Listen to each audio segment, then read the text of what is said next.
parle beaucoup de vous en ce moment. Ouais. Bah, malheureusement, ça devient un petit peu compliqué d'exercer dans ces conditions-là. Je vous fais pas mal, hein. Mais pour embaucher du monde, il faut un peu plus de sous. Moi, ça fait pas 10 ans que je suis installée et en fait, j'ai juste envie de faire autre chose, quoi. L'Eure-et-Loir est le premier désert médical de France. Donc oui, il y a une grosse problématique ici. Il y a 22 médecins qui sont partis dans l'agglomération de Chartres en 2022 pour 2 installations. Donc clairement, ils ne vont pas pouvoir remplacer les 22 médecins partis. Monsieur Mme Bachelot, c'est à vous. J'ai 1900 patients déclarés en médecin traitant, ce qui signifie que chaque jour, j'ai 1900 patients qui peuvent m'appeler parce qu'ils ont un problème de santé qui nécessite d'être vus. En France, la moyenne nationale, c'est 800 patients par médecin. On va y prendre attention. La plus importante, c'est celle-là. Votre médecin va-t-il bien? Donc en ce moment, avec tout ce qu'on a, effectivement, le médecin ne va pas forcément bien. Ben non, ça peut pas. Comment voulez-vous qu'il aille bien? Ben oui. Et en fait, compte, les patients sont pas bien non plus, parce qu'on a peur, en fin de compte, de l'avenir. Moi, je suis fière d'être médecin parce que je dois pas le cacher, j'en ai quand même chié pendant mes études. Et je sais pas si on doit être fier de réussir à travailler dans ces conditions-là. Parce qu'en fait, on accepte ce qui est inacceptable. Je vous fais pas mal, hein.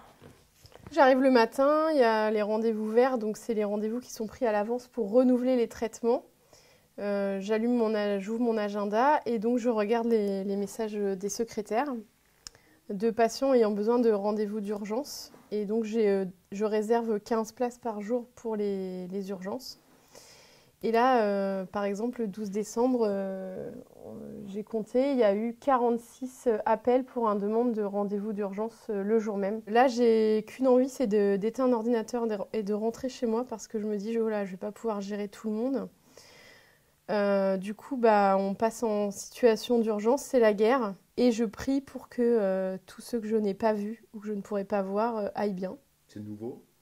Non, c'est pas nouveau. Ça s'aggrave, mais ça fait 10, 20 ans qu'on le sait. Ça va arriver et là, ça arrive. Moi, je suis contente de vous revoir. Ah ouais. Je suis dans la salle d'attente, je l'ai vue, j'ai dit « Ah bah tiens, elle est revenue dans le coin. » Ah oui. On se dit, si on part, ils vont faire quoi? Mais après, je privilégierai tout le temps ma famille vis-à-vis de mon travail, quoi. Il est hors de question que je ne vois pas mes enfants grandir pour un travail. Voilà. Donc là, il est 14h15. Nous partons en visite à 7 km de la Loupe, voir une dame qui ne peut pas trop sortir de chez elle. À tout à l'heure, Anne-Claire. Le médecin de campagne, c'est être médecin de famille, proche de ses patients. Après, c'est vrai qu'à la campagne, les patients sont assez reconnaissants de leur médecin et nous emmènent souvent à manger ou des petits cadeaux. Bonjour, Mme Bâtard. C'est le docteur. Vous m'avez pas reconnu? Maintenant, c'est qui? C'est le docteur Ricois. Ah ben, je l'ai pas reconnu. Bah oui, je vois ça. Je croyais qu'il faisait grève. Ah, je fais grève, mais je suis là. Attendez, je vais écouter votre cœur, là. Ah.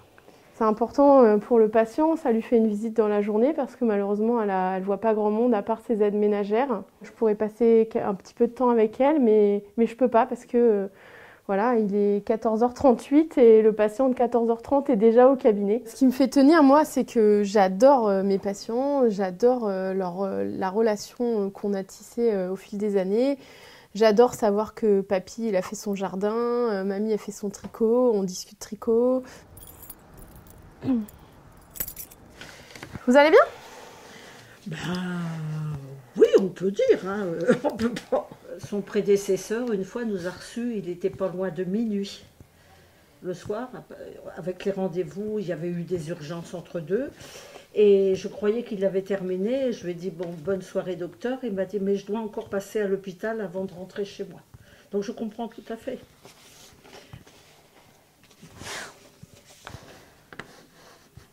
Vous voyez, j'ai une personne avec moi, elle a 91 ans. Il lui arrive quelque chose, on fait quoi? On va la laisser 15-16 heures sur un brancard? Eh ben non. On a compris qu'il fallait que les choses changent. Qu'est-ce qui doit changer et comment? Qu'est-ce que vous demandez? On demande déjà à avoir une augmentation de nos tarifs pour pouvoir embaucher, pas pour s'enrichir, pour pouvoir embaucher du personnel administratif qui puisse nous décharger de tous ces papiers à scanner, à ranger dans l'ordinateur, qui puisse rappeler les patients et faire des choses à notre place. Je suis partie une semaine en congé Et voilà tout le courrier que j'ai à scanner, à ranger dans le dossier de chaque patient.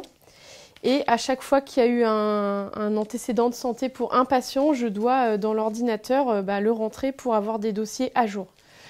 Ça me représente presque une journée de travail. Comment vous trouvez le temps de faire ça? Je le fais chez moi le week-end ou le soir, à défaut de passer du temps en famille, parce qu'il faut le faire, quoi.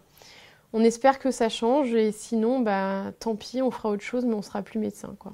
Et ça, c'est du gâchis vis-à-vis de l'investissement que nous avons mis dans nos études, parce que personne ne peut se rendre compte de ce que c'est, quoi. Aujourd'hui, je vois plein de collègues qui sont à genoux, qui se mettent en arrêt de travail et qui retourneront jamais faire leur travail qu'elles aimaient et pour lequel ça avait un sens. Et je me dis, oula, il faut pas que je sois la prochaine. Enfin, voilà, j'essaie de faire tout pour pas être la prochaine, quoi.